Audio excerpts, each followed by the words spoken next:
ரொம்ப வசிச்சுட்டு வந்தாங்க. அந்த வீட்டுல தாய், அவளுடைய மகன், அப்புறம் மகள் வசிச்சுட்டு வந்தாங்க. அந்த தாயோட மகன் பேர் சோமு.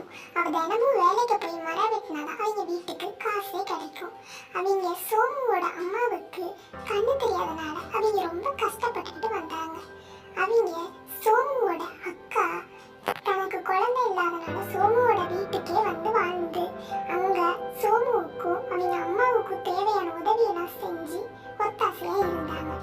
சோமு எப்பயும் போல ஒரு நாள் காட்டுக்கு மரம் வெட்டத்துக்கு போனான். அவனுக்கு ஒரு மரமும் கிடைச்சிச்சு. மரத்தை வெட்ட போகும்போது அங்க இருந்து ஒரு தேவதை வந்துச்சு.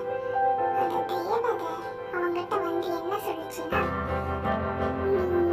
இந்த மரத்தை தயவு செஞ்சு வெட்டாத.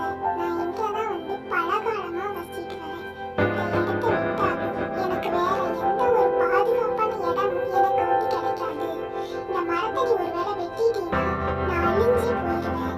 உன்னை தயவு செஞ்சு கேட்கிறேன், இந்த மரத்தை வெட்டாதேன்னு அவங்ககிட்ட கேட்டுச்சு. அதுக்கு சோமு சொன்னா, எங்க குடும்பமே ரொம்ப வறுமையில இருக்கு.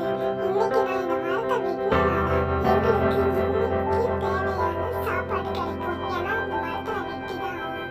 எங்க வீட்டுல பல கஷ்டம் இருக்கு. எங்க அம்மாவுக்கு கண்ணு தெரியாது, எங்க அக்காவுக்கு குழந்தை இல்லை. நான் தினமும் இப்படி மரம் வெட்டி தான் எங்க வீட்டையே நான் காப்பாத்திட்டு இருக்கேன் அப்படின்னு சோமுவும் அவன் தரப்புல இருக்கிற நியாயத்தை அந்த தேவதை கிட்ட அவன் தன்னால முடிஞ்ச அளவுக்கு சொல்லி பார்த்தான்.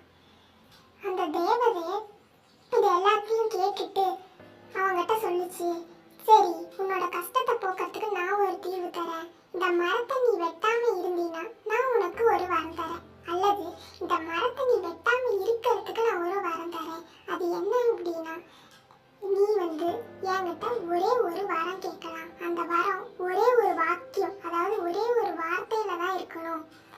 நீ